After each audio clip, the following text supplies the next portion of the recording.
Praise God. God bless you today, my sisters, because what I'm about to speak is not comfortable, but it is necessary. Listen carefully, because this message will change the way you view relationships forever. Today, we are diving into a revelation that every woman needs to hear. 9 things a woman should never do for a man if she wants respect. Many women today ask, why don't men respect me? Why do I give so much and receive so little? And the truth is painful, but it is the truth. Respect is responded to, not earned through suffering. You see, far too many women are trapped in patterns of giving, over explaining, and over sacrificing, thinking that their endurance will make him honor them. But suffering does not impress a man who lacks character. Endurance alone does not create respect. The Spirit is saying today, awaken, daughter of Zion, and reclaim the authority, value, and power I placed within you. I am not here to shame you. I am here to reveal the divine strategies God has given you to protect your dignity, walk in your calling, and command respect in every relationship. So I want you to stay with me until the end, because this message is a revelation. If you truly apply these principles, your relationships, your self-worth, and your destiny will shift, and the God who is awakening you today will never allow you to walk in compromise again. Respect is responded to, not earned through suffering. And hear this clearly, because many have been conditioned to believe that pain is proof of love, that endurance equals value, that if they just stay longer, give more, remain quieter. Eventually respect will arrive, but respect does not show up because you bled for it. It shows up when you stand in authority over your own life. Suffering does not impress a man who lacks character. It only teaches him what you are willing to tolerate. And whatever you tolerate, you invite. Whatever you excuse, you extend. And whatever you endure without correction becomes permission.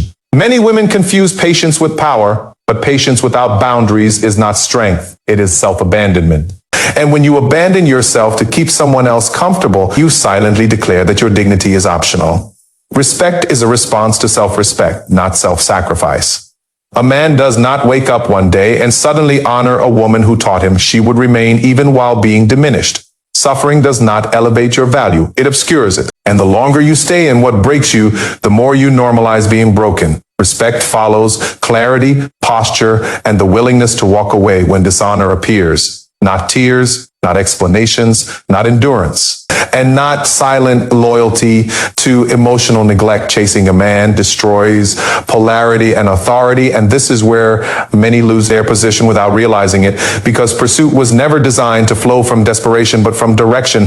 When a woman chases, she transfers power she was meant to carry. She begins to move out of alignment and into anxiety, into monitoring, into over-texting, over-giving, over-proving. And the moment pursuit replaces presence. Respect begins to ask food, because chasing tells a man that he is the prize while she negotiates her worth. And authority cannot coexist with neediness. You cannot lead your life while running after someone who is undecided about choosing you. Pursuit born from fear teaches a man he can withdraw without consequence, delay without cost, and remain passive while still being centered. Polarity collapses when a woman abandons stillness for striving, because attraction responds to certainty, not pursuit. A man honors what he must rise to, not what runs after him. And when you chase, you communicate that your peace is dependent on his attention, your stability tied to his response, your value measured by his availability. And once authority is surrendered, it is rarely returned without separation, because what begins in chasing ends in control, imbalance, and silent resentment. Lowered standards teach men how to treat you, and many do not realize that standards are not rules for others, but revelations of how you see yourself the moment you reduce what you require in order to be accepted. You instruct a man on what he can get away with, because people do not rise to unspoken expectations. They settle into permitted behavior, and when a woman says she is not that strict, she often means she is afraid to be alone, but fear always negotiates what strength would protect. Standards are not ultimatums, they are filters. They expose intention, maturity, and capacity. And when you lower them, you blur the line between honor and convenience. A man does not respect sacrifice that costs you your dignity. He responds to clarity that requires him to grow. Every time you excuse inconsistency, you normalize it. Every time you accept less, you announce that less is enough, and whatever is enough will never increase. Because men don't change for comfort.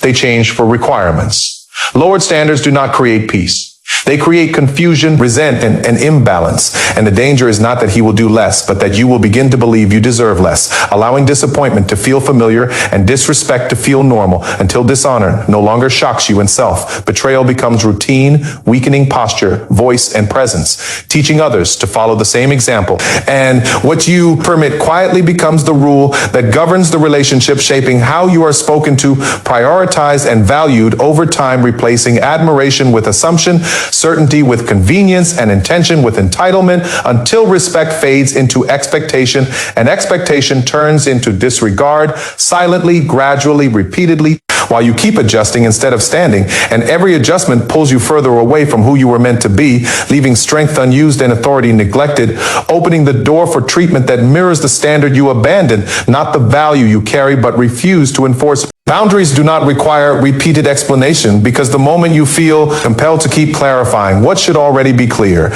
you are no longer setting a boundary. You are seeking permission. And boundaries were never meant to be negotiated by those who benefit from crossing them. Explanation after explanation weakens the line you were meant to draw. It trains a man to believe that persistence will wear you down, and that resist. Stance is temporary. When a boundary is healthy, it stands on its own weight, not on emotional speeches or rehearsed defenses. Respect does not come from understanding every reason. It comes from honoring the position. And when you over-explain, you reveal doubt in your own authority. You begin to sound unsure of what you decided, and uncertainty invites pressure.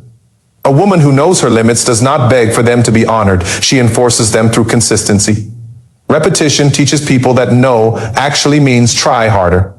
And once that pattern is formed, peace disappears, clarity dissolves, and power shifts away from you. Boundaries are acts of self-government, not emotional apologies. And every time you justify what you allow or refuse, you move yourself from authority into defense mode, giving others access to dismantle what should have been immovable, because explanation feeds entitlement, while silence, followed by action, establishes order, stability, and presence without friction, fear, or compromise, holding the line not with volume but with resolve, leaving no room for confusion or manipulation, only consequence, consistency, and self-respect intact and unbending. Wifely access without commitment kills respect. And this is where many women unknowingly destroy their value, because they give the reward without receiving the responsibility. They cook, they serve, they sacrifice, they offer loyalty and care, but there is no covenant, no covering, no promise, no assurance.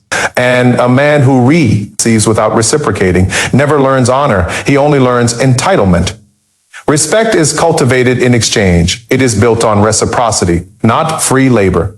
When a woman functions as a wife without the title, she communicates that her presence, her effort, her devotion is optional for him. And the moment effort is optional, respect evaporates. Men are not motivated by what they get for free. They are challenged by what requires pursuit and commitment. And when the framework of expectation is removed, admiration is replaced by assumption, authority is replaced by convenience, and devotion becomes invisible.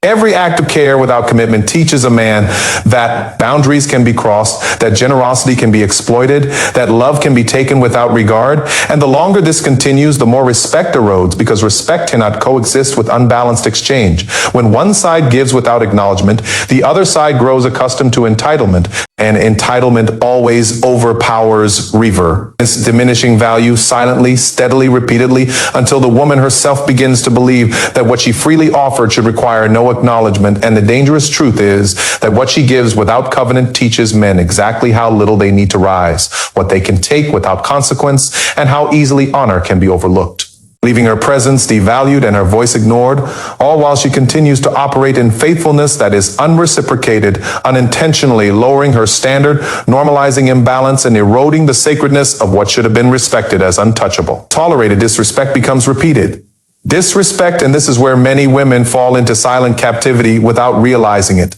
Because the first time disrespect is ignored, it is not an isolated incident. It is the seed of a pattern. The moment you tolerate harsh words, dismissive behavior, or emotional neglect without correction, You teach a man exactly what is permissible, and what is permissible will become the standard. Respect is never born from complacency. It grows in the soil of boundaries enforced with courage. Yet many believe that staying silent preserves peace, not understanding that peace without honor is only avoidance, and avoidance teaches expectation. Expectation breeds entitlement, and entitlement suffocates reverence. The longer a woman accepts dishonor, the more normalized it becomes. Each ignored offense whispers that her dignity is negotiable, that her voice is optional, that her presence is disposable, and when that happens, the cycle repeats. Disrespect escalates. Subtlety becomes blatant, and eventually what once shocked becomes ordinary, and ordinary becomes acceptable. And by tolerating what breaks you, you unknowingly surrender authority,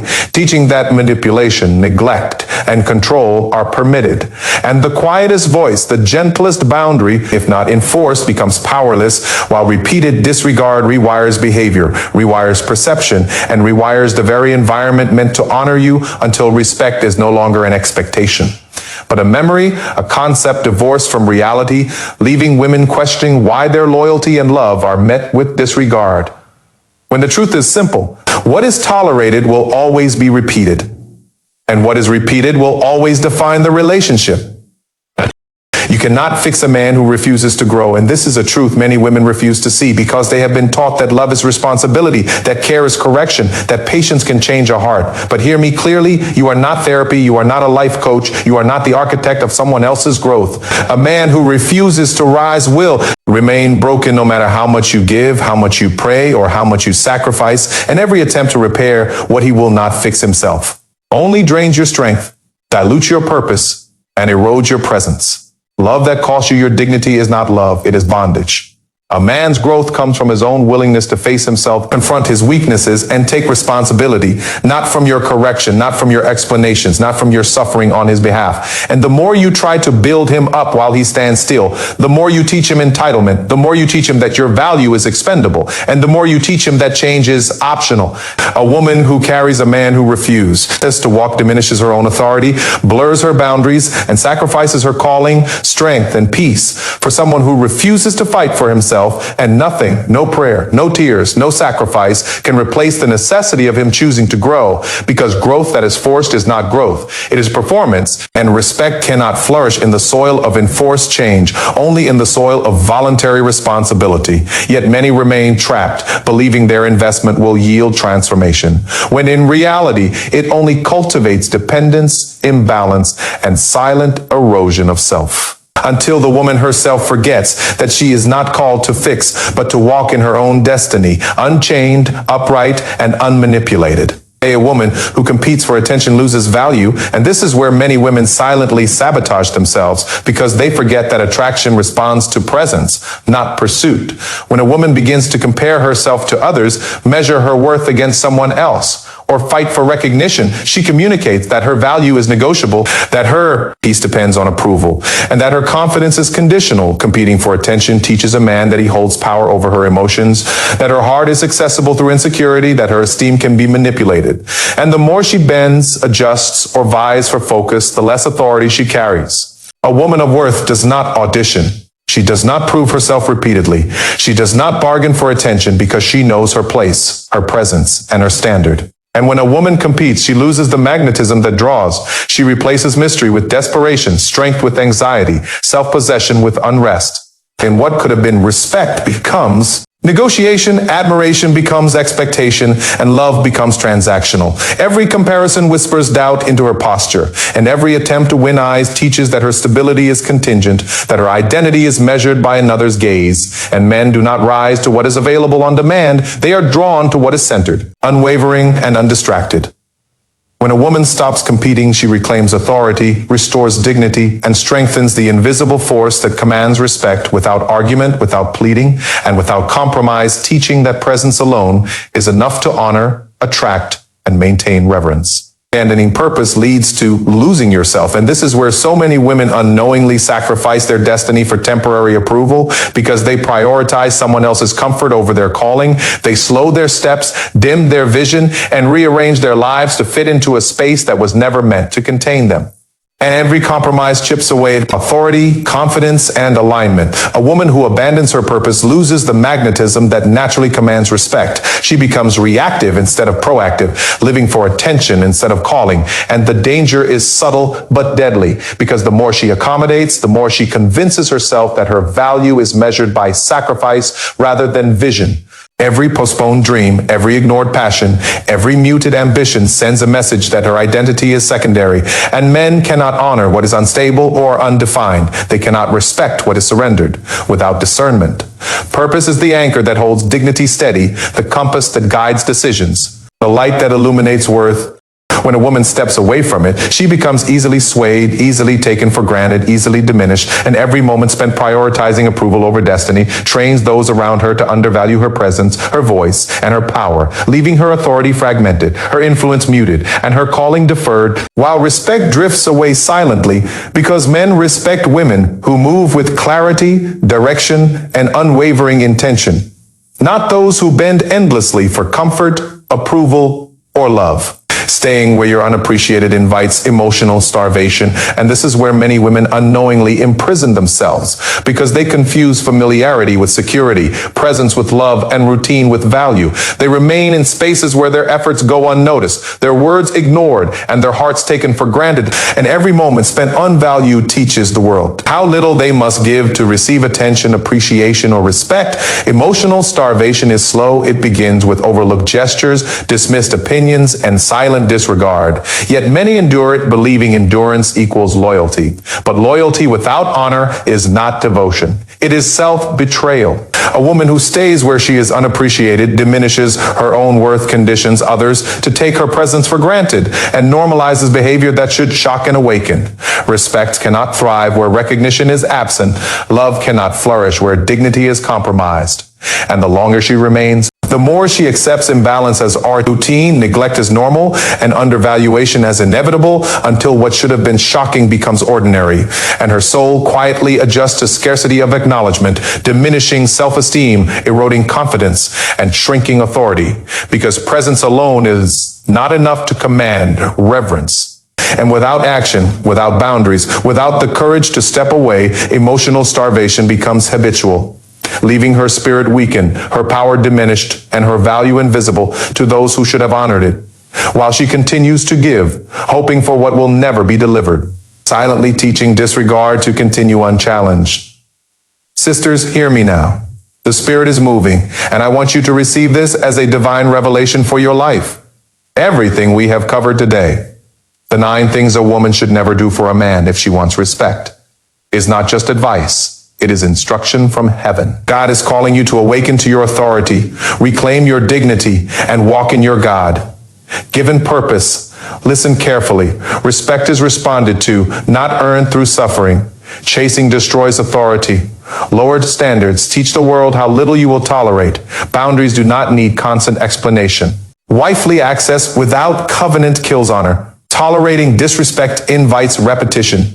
You cannot fix a man who refuses to grow. Competing for attention diminishes your value. Abandoning your purpose leads to losing yourself. And staying unappreciated invites emotional starvation.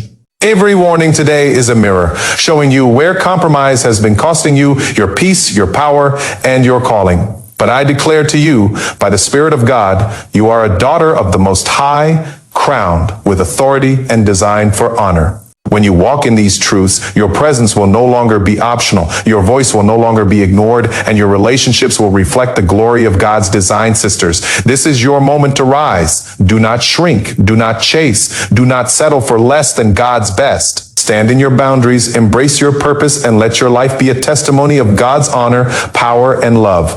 If this message touched your heart, share what God spoke to you in the comments and subscribe to David Diga Hernandez Bible Teachings. Let's spread the fire of revival and the freedom of the gospel together. Sisters, step into your authority, guard your dignity, walk in your purpose, and watch as God positions you for respect, honor, and victory in every area of your life. This is your season of freedom in Jesus Christ. Hallelujah.